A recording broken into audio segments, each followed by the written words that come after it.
Nagkayupi-yupi ang truck na yan matapos itong mawalan ng kontrol noong Biyernes, March 6 sa kahabaan ng Suelyo Village sa Baguio City. Ang driver at isang pahinante nito nasawi habang nakalabas na sa paggamutan ang isa pang pahinante.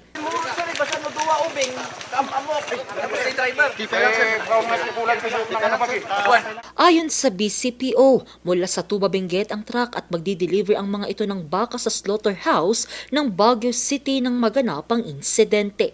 Hindi naman na siya bagong dumadaan doon kasi alam naman nilang dati naman silang dumadaan, kaya lang siguro talagang nagkataon na nangyari yung ganun. Lumalabas na mechanical defect yung reason. Isa lamang ito sa 4 na aksidenteng naitala sa lugar mula Enero hanggang Marso ngayong taon. Lahat ng mga ito, mechanical defect ang dahilan. Dahil sa magkakasunod na insidente, nababahala na ang Baguio LGU. Kaya naman isa sa mga nakita nilang solusyon para maiwasan ang aksidente ay ang paglalagay ng mga road signages. The City Engineer's Office had to immediately convene yung ating traffic management working group composed of DPWH, at the same time yung CEO, ganoon na rin yung ating barangay doon, and together with POSD and of course yung Philippine National Police. Isa doon is yung maglalagay kami ng mga signages doon, no? Na lalagyan namin ng it's a danger zone or change gear, slow down, change gear.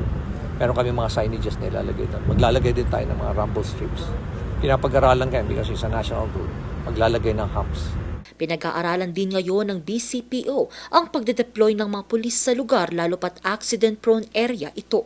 Kahit sabihin nating sanay na sila doon or kabisado na natin yung kalsada, pero kailangan pa rin ng pag-iingat at dapat maganda ang kondisyon ng sasakyan at lalong-lalo na rin yung driver. Magkakandak ng checkpoints, ganun, at yung frequent patrolling para kung may makita man tayong mga malalaking sasakyan, at least makausap natin at mapaalalahanan na mag-ingat. Pero ayon kay Tatay Reynaldo na 5 dekada ng mekaniko sa lungsod, maiiwasan pa rin naman ang mechanical defect. Minsan kasi, lalo na, pwede pa yan.